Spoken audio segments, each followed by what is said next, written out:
د سورة بقرې د 10 آیاتونه خامخا وایي. زه تاسو ته ذکر کوم چې په دې کې الله جل شانه کم برکات دي. الله ابن مسعود رضی الله عنه فرمایي که دا څوک په یو لیوني باندې ووایي که نه نو هغه لیوني ته به الله شفا ورکي. او فرمایي که دا څوک په ځان باندې په خپل اهل و عیال باندې ووایي نو د ضرري جناتو نه او د شیطان د بد اثر نه به د اهل و عیال او دې سیجي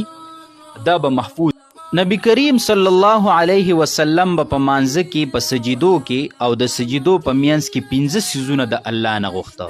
چې د هغه 15 سیزونو هر مسلمان ته ضرورت دی چې کوم مسلمان ته دغه 15 سیزونه میلاو شو دنیا او د آخرت د دوانو خیر او کامیابی ورته میلاو شو دا مسلمان منزل مقصود ته ورسېده. د سورة بقرې د 10 آیاتونه خامخا وایي. زه تاسو ته ذکر کوم چې په دې کې الله جل شانه کم برکات دي. خپل ذاتی تجربه درته وایم چې زما د 100 کالو راسي په دې آیاتونو باندې تجربه د هغه درته بیانوم. ګوره چې سورة بقره چې د سر نه شروع شي که نه الف لام میم نه وبالآخرة هم یوقنون پورې دا آیاتونه شو. بیا به لاړ شي درېیمه پاره کې آیات الکرسي ورپسې 2 آیاتونه هم فیها خالدون دغه ځي پورې. بیا به د بقرې بالکل اخر ته لاړ شي لله ما فی السماوات و ما فی الارض دینه به شروع کې او انت مولانا فانصرنا علی القوم الکافرین په کوم ځای چې سورة بقره ختمیږي. دا ټول 10 آیاتونه شو. ګوره اول خو د دې په باره کې دا واوره چې عبدالله ابن مسعود رضی الله عنه فرمایي که دا څوک په یو لیوني باندې ووایي که نه نو هغه لیوني ته به الله شفا ورکي. او فرمایي که دا څوک په ځان باندې په خپل اهل و عیال باندې ووایي نو د ضرري جناتو نه او د شیطان د بد اثر نه به د اهل و عیال او دې سیجي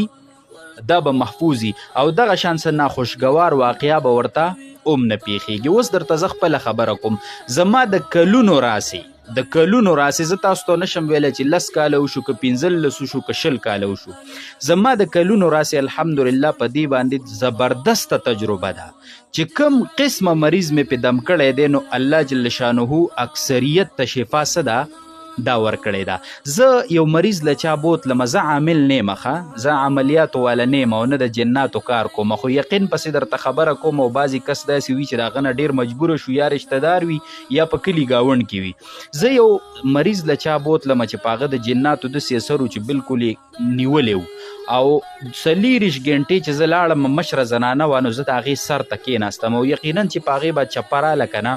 د هغې د غاښونو هغه شور هغه زه تاسو ته نشم ویلی چې کوم حد درجې تکلیف و هغې ته او چا ټینګولی نه شوه. نو زه د هغې سر طرف ته کېناستم او ما د بقرې د آیاتونه شروع کړه خو دا لږ قدرې په تیز اواز باندې وایي د داسې مریض په مخ کې د جادو اثر یې پې د جناتو اثر یې پې د نظر اثر یې پې داسې نور ذهني ټینشن یا وسوسو او ډیر د بدو اثراتو دغه شکاري نو د هغه مخکې ووایي لږ په تیز اواز باندې ووایي. ما په تیز اواز باندې بقره شروع کړه خو سات په سات به په دې باندې دا غوټه او دا چپه راتله کسان ورته ناستو هغوی به نیوله. نو ما دا آیاتونه وویلې صحیح شوله. بیا مې د هغې نه پس په اوبو باندې دم کړه شف مې کړه یا کف سره او هغه اوبه ما وویل چې که دا څکلی شي که نه یا تاسو ورکولی شئ په چمچه باندې اوبه ورله ورکئ او باقي چې کومې اوبه پاتې شي نو هغه ورله سات په سات په دې بدن باندې ترمکې کوي په بدن باندې ورله واچوئ. یاره تاسو یقین وکئ سهار بیا ما د هغه کس نه تپوس وکړم چې دا مریض څه حل و ما ته ویل چې مولي صاحب شپه کې د هغه نه هغه اثرات لاړه یا خو 40 غنټې هغه نه خوراک کړی و نیسکاک کړی او دغه شان سات په سات به پې چپه راتله او سره د دې چې دومره کمزوری وجود و خو هغه موږ نشو ټینګولی. ویل چې سهار ته د هغه نه چپه تلې وه او هغه اوده و باقاعده او ویل اوسه پورې الحمدلله بیا په هغې باندې هغه غوټه نه ده راغلې. نو دا زه تاسو ته ویم چې دا په یقین سره تاسو وایي او سهار ماښام یې وظیفه کوي په ځان په دې لاسو شف کوئ په بدن یې راکاږئ په اهل و عیال باندې وایي بد اثرات په خوراک باندې وایي په سکاک باندې وایي انشاءالله العزیز د دې کمالات به تاسو وګورئ. خو دا خپله مستقل وظیفه جوړه کوي چې څنګه د ځان دپاره خوښوئ داسې د بل مسلمان رور دپاره هم خوښه کوي هغه ته یې ورسوئ چې د هغه مشکل په الله حل کړي دا به تا ته زیاتي اجر چې کم دی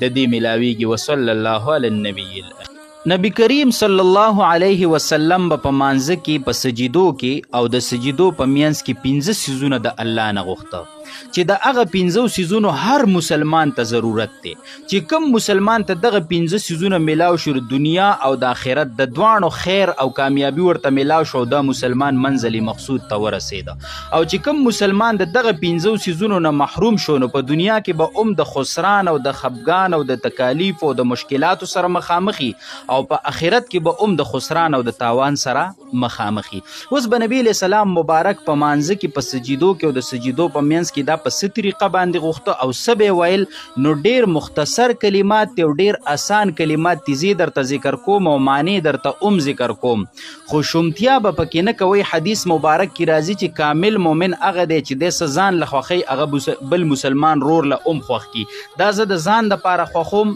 ستاسو د پاره خوخم او تاسو له پکار دي چې تاسو د خپل مسلمانانو ورونو خويندو د پاره خوخ کوي او غوي تم ورسوي چې هغه په دې باندې عمل کوي نو دا به منګو تاسو ته زیاتی اجر ملاويږي او زیاتی ثواب براته ملاويږي. حدیث مبارک کې راځي نبی علیہ السلام مبارک په مانځه کې په سجدو کې د تسبیحاتو نه پس یو دعا ویله اللهم اغفر لي ورحمني وعافني واهدني وارزقني. زه تاسو ته خیمه چې دلته په کوزه کې سمندر را بند شوی او د دنیا او آخرت چې څومره مشکلات دي د هغې نه د نجات خبره پکې ده او د دنیا او آخرت چې څومره خیر او برکات دي نو د هغې د غوښتلو خبره پکې ده او بیا خاص کر په سجده کې حدیث کې راځي چې بنده د ټولو نه زیات الله ته نږدې وي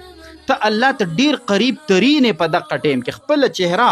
او خپل مخ دی راواغست او د په دې ځمکه په دې خاورو باندې الله ته ولګو نو یقینا چې دغه ډیر د نسبینو خبرو ټیم دی د الله سره نو ډیر په نسبینه طریقه باندې د الله نه وغواړو په توجه سره وغواړو خپل عادت جوړ کا ته ګوره چې ستا تمام مشکلات د رزق مسلې په کور کې د بیمارو د تکالیفو د بی اتفاقو د دنیا د تنگدستۍ او د آخرت د یری او د مشکلاتو مسلې الله ستا په دې مختصرو کلماتو سره حل کوي او کني حل کوي. صحیح شو لکنه نو په نوافلو کې وایا په سجده کې د تسبیحاتو نه پس په سنتو کې وایا فرض چې ځان لکول یا په امام پسې ولاړ او موقوا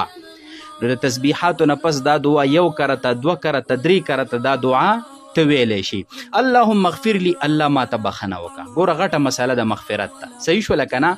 ورحمني والله په ما باندې رحم وکړه په دنیا کې را باندې وکړه او په آخرت کې را باندې وکړه په ځنکدن کې را باندې وکړه په قبر کې را باندې وکړه په پولیس رات را باندې وکړه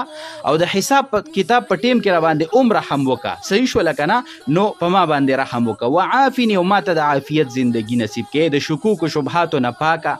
د شهواني زندګۍ نه پاکه د غلط عقیدو نه د نوې زمانې د هر فتنې نه پاکه عافیت چې ستوي وعافني عافیت راته نصیب کا وهدني او ما ته هدایت نصیب کا پس سم لار باندې چې کوم تاسو صراط مستقیم دی الله په غي باندې روان کا او ورزقني حلال او فراخ رزق راته نصیب کنو چې بخنه دیم نصیب شو